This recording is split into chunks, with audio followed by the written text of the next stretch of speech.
Hello বন্ধুরা, আমার আজকের রেসিপি লোটে মাছের চপ। লোটে মাছের চপ বানানোর জন্য আমি এখানে কড়াইতে জল দিয়ে দিলাম, আর জলের মধ্যে বেশ কয়েকটা লোটে মাছ দিয়ে দিলাম সিদ্ধ হওয়ার জন্য। লোটে মাছগুলো কিন্তু আমার সব সিদ্ধ হয়ে গেছে। এরপর আমি লোটে মাছগুলোকে একটা প্লেটের মধ্যে তুলে নেব। নেওয়ার পরে মাঝখানে যে কাঁটাটা থাকে লোটে মাছে, সেই কাঁটাটা কিন্তু আমি এক এক করে সব বার করে নেব। নাহলে এই কাঁটাটা যদি মুখে পড়ে লোটে মাছের চপটা খেতে কিন্তু একদমই ভালো লাগবে না। লোটে মাছের কাঁটাগুলো কিন্তু আমি সব ছাড়িয়ে নিয়েছি। এবার কড়াইয়ের মধ্যে সাদা তেল দিয়ে দিলাম। তেলটা গরম হয়ে যাওয়ার পরে দিয়ে দিলাম এখানে কুচিয়ে রাখা পেঁয়াজ। পেঁয়াজটা হালকা লাল করে ভেজে নেওয়ার পর আমি দিয়ে দেবো লঙ্কা, আদা আর রসুন বাটা। তার সঙ্গে দিয়ে দেবো লবণ, হলুদ আর লঙ্কার গুঁড়ো। দিয়ে আমি মশলাটাকে ভালো করে কষিয়ে নেব। যতক্ষণ না মশলা থেকে আমার তেল বেরিয়ে যায় ততক্ষণ আমি কষাতে থাকবো। মশলা কষে এরকম মশলা থেকে যখন তেল বেরিয়ে যাবে তখন আমি লোটে মাছটা দিয়ে দেবো, যে লোটে মাছটা আমি কাটা ছাড়িয়ে রেডি করে রেখেছিলাম। লোটে মাছটা দিয়ে কিন্তু আমি বেশ কিছুক্ষণ রান্না করে নেব, না হলে কিন্তু আমার লোটে মাছটা দিয়ে একটা কাঁচা গন্ধ বেরাবে। তারপর আমি এখানে দিয়ে দেবো দুটো সিদ্ধ করে রাখা আলু। আলুটা আমি আগে থেকে সিদ্ধ করে ম্যাশ করে রেখেছিলাম, সেই আলুটা আমি এখানে দিয়ে দিলাম। দিয়ে এবার আমি বেশ কিছুক্ষণ রান্না করে নেব, যতক্ষণ না আমার আলুটা এরকম শুকনো শুকনো হয়ে যায়। পুরো একদম শুকিয়ে গেছে পুরটা। এবার আমি পুরটাকে একটা প্লেটের মধ্যে তুলে নেব।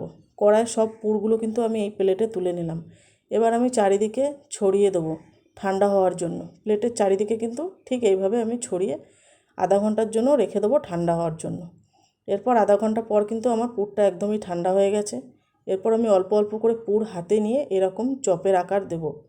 যে যেরকম আকারে বানাতে চাও সে সেরকম বানাতে পারবে। আমি এরকম একটা চপের আকারে বানিয়ে নিলাম। সবগুলো পুর আমি একইভাবেই বানিয়ে নিলাম। এরপর আমি একটা বাটিতে অ্যারারুট গুলিয়ে রেখেছি, সেই অ্যারারুটের মধ্যে আমি চপগুলোকে একটা একটা করে চুবিয়ে বিস্কুট গুঁড়োর মধ্যে ভালো করে কোটিং করে রেডি করে নেব। দেখো আমি চপগুলোকে সব কিন্তু অ্যারারুটের মধ্যে নিয়ে বিস্কুট গুঁড়োর সাথে ভালো করে মিশিয়ে কোটিং করে রেডি করে নিচ্ছি।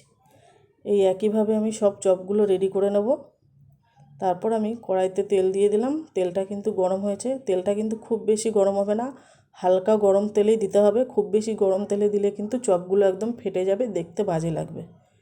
তেলের মধ্যে এবার এক এক করে আমি চপগুলো দিয়ে দিচ্ছি। চপগুলো দেওয়ার পরে উল্টে পাল্টে আমি হালকা লাল করে ভেজে নেব। দেখো চপগুলো কিন্তু আমার হালকা ব্রাউন কালার হয়ে গেছে। এবার আমি চপগুলোকে তুলে নেব। তুলে নেওয়ার পরে আমি এখানে প্লেটে সুন্দর করে সাজিয়ে নিয়েছি চপগুলোকে। সঙ্গে আমি টমেটো সসও দিয়ে দিয়েছি। এখানে একটু স্যালাড থাকলেও ভালো হতো। দেখো চপগুলো কিন্তু একটা আমি ভেঙে দেখিয়ে দিচ্ছি।